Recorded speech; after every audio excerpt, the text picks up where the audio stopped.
तरफ इशारा किया जाएगा। ऐसा नहीं कि वो बीएसपी वो बीजेपी के लिए ही फायदेमंद रहा है, वो समाजवादी पार्टी के लिए भी कई जगहों पर फायदेमंद हुआ है।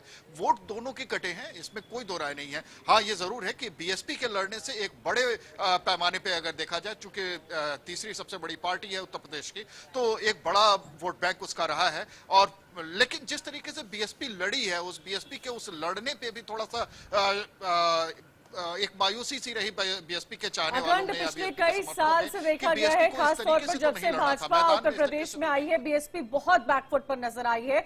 लेकिन अगर इस वक्त सबसे ज्यादा किसी राज्य की चर्चा हो रही है तो वो महाराष्ट्र है। अभिषेक लगातार हमारे साथ जुड़े हुए, सीधा अभिषेक का रुख कर लेंगे। अभिषेक, ये क्या आंकड़े इस वक्त महाराष्ट्र में नजर आ रहे हैं? बीजेपी अकेले के ही दम पर करीब करीब बहुमत के पास आती हुई नजर आ रही है।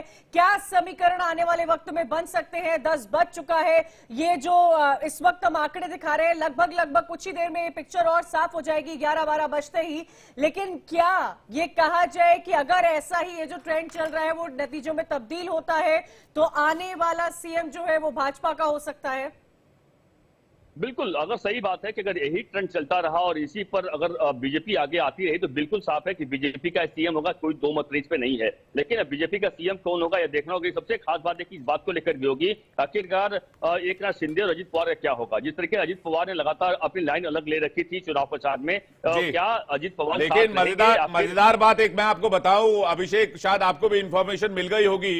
मैं आपसे इस सवाल करूं, लेकिन एसएन सिंह बीजेपी प्रवक्ता हमारे साथ जुड़ गए, वैभव त्रिपाठी भी हमारे साथ जुड़े हुए हैं इस वक्त, और अजीत शुक्ला वरिष्ठ पत्रकार भी हमारे साथ जुड़े हुए हैं। लेकिन अभिषेक, जो खबर मिल रही है वो ये है कि देवेंद्र फडणवीस पिछड़ गए हैं और आदित्य ठाकरे भी पिछड़ गए हैं। तो ये जो आगे पीछे का खेल चल रहा है उसमें इंटरेस्टिंग खबर तो ये है।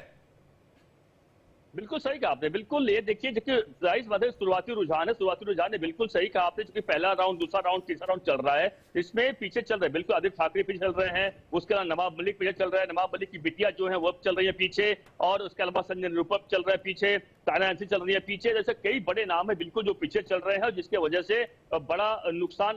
लेकिन देखिए, यह बात माना जा रहा है देवेंद्र फडणवीस की सीट जो है वह जीत का अंतर कम जरूर हो सकता है, लेकिन देवेंद्र फडणवीस जीत जाएंगे ऐसा माना जा रहा है। विजय वडेट्टीवार जो कि महाराष्ट्र के विरोधी पार्टी नेता, वह चल रहे पीछे। अब्दुल सत्तार जो कि एक बड़े नेता है शिंदे गुट के, वह चल रहे पीछे। ऐसे बड़े नाम है जो लगातार चल रहे पीछे। तो इसका मतलब साफ है कि जनता की तरफ से क्या किसको बहुमत दिया जा रहा है देखना होगा। लेकिन ये बात सही कहा आपने, कई बड़े नाम है। इतना नहीं, अमित ठाकरे की बात नाम ले लो आपको, अमित राज ठाकरे के बेटे हैं, वह चल रहे पीछे, पहले आगे चले पीछे चले।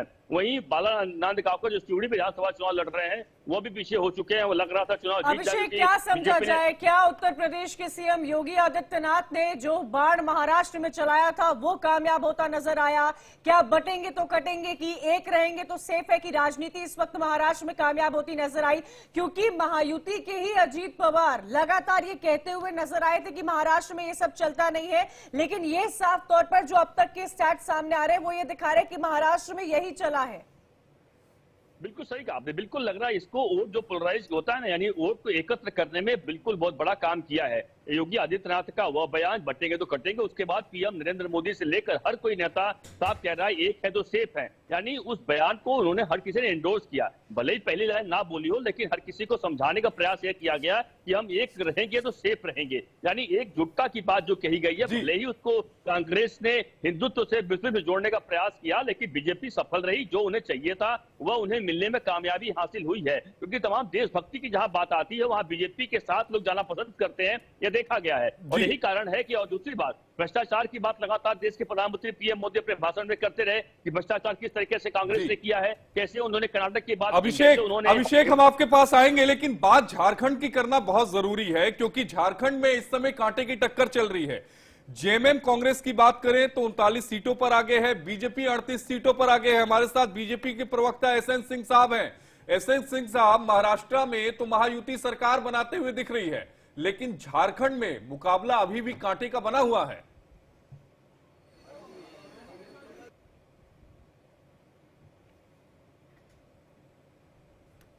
आपने क्या चुना? भारतीय जनता पार्टी 100% की बात होगा, कार्य बड़ा होगा, विचार बड़े होंगे तो परिणाम भी बड़ा आएगा। आज परिणाम क्यों इतना सुंदर, सार्थक और भारतीय जनता पार्टी के पक्ष में आएगा? क्योंकि हम लोग जब जाते थे तो किसानों के सम्मान निधि की बात करते थे, किसानों के कर्ज माफी की बात करते थे, लाडली बहन योजना की बात करते थे लाडली बहन योजना की बात करते थे। और उस समय भी आप देखेंगे कांग्रेस के पास कोई मुद्दा नहीं था। वो क्या कहते थे, बंटवारे की बात करते थे, कहते थे नहीं हमें स्पेशल पैकेज चाहिए, कितने के लिए, 20% के लिए। तो कोई भी जो गणित समझता और जानता है वो जान जाएगा कि अगर आप 100 की मांग नहीं करेंगे, 20 की मांग करेंगे तो गणित में तो 80-20 पे भारी पड़ता है। और भारतीय जनता पार्टी वो केवल जी सरकार होती है तो किसान आत्महत्या कर लेते हैं। भारतीय जनता पार्टी की सरकार में तो किसान क्रेडिट कार्ड बनना शुरू हुआ था। भारतीय जनता पार्टी की सरकार में किसानों को सम्मान निधि दी जाती है। तो जब आप जो है एक अच्छे संकल्प के साथ आते हैं तो निश्चित तौर पे आपका परिणाम सुंदर सार्थक हो। ऐसा होता है जैसे भारतीय जनता पार्टी के पक्ष में आ रहा है। आप देखिए ना बंटवारे की बात कैसे कि नहीं, वो भगवा वाले लोग तो राजनीति में नहीं आ सकते, भगवा वाले लोग तो राजनीति में नहीं आ सकते हैं, नहीं भारतीय जनता पार्टी को तो मार देना चाहिए।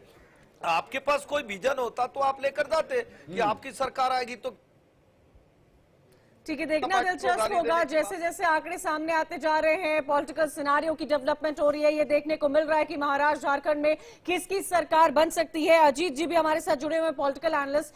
अजीत जी, जो स्टैट्स, जो रुझान इस वक्त महाराष्ट्र और झारखंड से सामने आ रहा है, जैसा कि आशीष बता रहे थे, झारखंड में कांटे की टक्कर देखने को मिल रही है, लेकिन मुझे लगता है इस वक्त सबसे ज्यादा चर्चा महाराष्ट्र की हो रही है। सबसे ज्यादा चर्चा बीजेपी के परफॉर्मेंस महाराष्ट्र में जो स्टैट्स आ रहे हैं उसकी हो रही है। क्या आपको लगता है कल ये फ्रंट पेज की हेडलाइंस बनेगा? बिल्कुल, देखिए सबसे बड़ी चीज है कि महाराष्ट्र को एक राज्य में तो देखा नहीं जाता है, लगभग 6-7 राज्य हैं। तो विदर्भा में कमबैक किया है भारतीय जनता पार्टी ने। जो लोकसभा का रिजल्ट आया था उससे अलग है और भारतीय जनता पार्टी बेहतर कर रही है।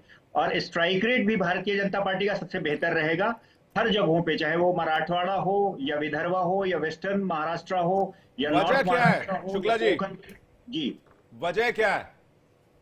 देखिए, कोर्स करेक्शन जो लोकसभा इलेक्शंस हुए थे वो एब्रेसिव था और कोर्स करेक्शन जो भारतीय जनता पार्टी ने किया उस हर जगहों पे अलग अलग तरीके से कोर्स करेक्शन किया। और दूसरा है संघ का जो है बहुत बड़ा योगदान रहा, संघ ने बड़ी ही सक्रियता से कार्य किया जी। और आम जनता जो है, आम जनता ने इस चीज को इंडोर्स किया। जो उनके बहुत सारे जो योजनाएं थी उसको बहुत सर आंखों पर लिया जनता ने। हर जरूरी नहीं है कि सिर्फ एक ही योजना थी जो लाडकी बहना योजना थी, कई और भी योजनाएं उसके साथ साथ चलाए जा रहे थे। और कहीं ना कहीं लोगों को ये लगा कि भाई ये महायुति जो है वो ज्यादा बेहतर सरकार दे सकती है। तो महायुति को लोगों ने जम के समर्थन किया और सभी अजीत जी, क्या महाविकास आघाड़ी की जो आपसी खींचतान थी, क्या उसका फायदा महायुति को मिला? देखिए, महायुति टिकट महाविकास आघाड़ी में जो है टिकट डिस्ट्रीब्यूशन को लेकर बहुत भयानक खींचतान था। और जो भी शुरुआती दौर में ही ऐसा लग रहा था कि 10-12 सीटें ऐसी थी जो कांग्रेस की सीटें थी वो यूबीटी लड़ रही थी।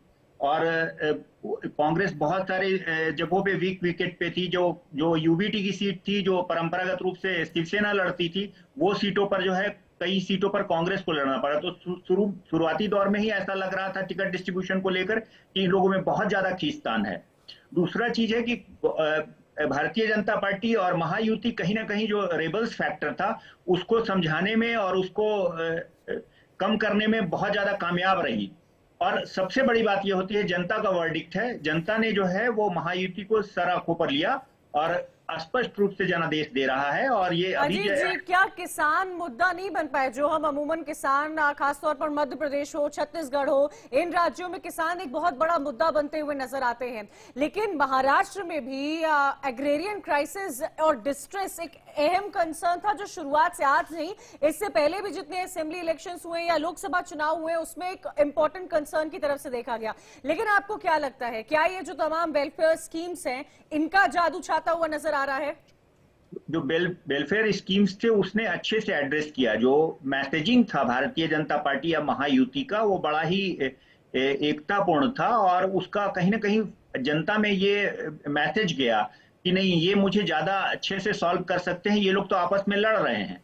तो इसकी वजह से जो है वो कहीं ना कहीं लोगों ने ये देखा कि भाई महायुति ही, क्योंकि केंद्र में भी बीजेपी की सरकार है और राज्य में भी अगर बीजेपी की सरकार आती है तो ये ज्यादा अच्छे से एड्रेस किया जा सकता है। वो कन्विंस हुए इस चीज से और उनको लगा ये कि ये ज्यादा बेहतर कर सकते हैं, इस वजह से दिया। और इस बीच 3 महीने 4 महीने के अंदर पिछले 6 महीने में लगातार बहुत सारी योजनाओं का जो है घोषणा किया गया शिंदे सरकार के द्वारा। लेकिन अब कुल मिलाकर एक बहुत दिलचस्प सिनारियो बन रहा है आशीष कंचन। अब दिलचस्प सिनारियो क्या बन रहा है, मैं दर्शकों को भी बताता हूं। दिलचस्प सिनारियो ये बन रहा है कि भाई बीजेपी 130 प्लस है, 135 प्लस। अगर ये नतीजों में कन्वर्ट होता है तो फिर सीएम कौन बनेगा? लगातार शिंदे गुट ये कहता रहा कि भाई एकनाथ शिंदे ही सीएम के फेस है। आंचल के पास चलते हैं, आंचल के साथ शहजाद पूनावाला है। आंचल, ओवर टू यू।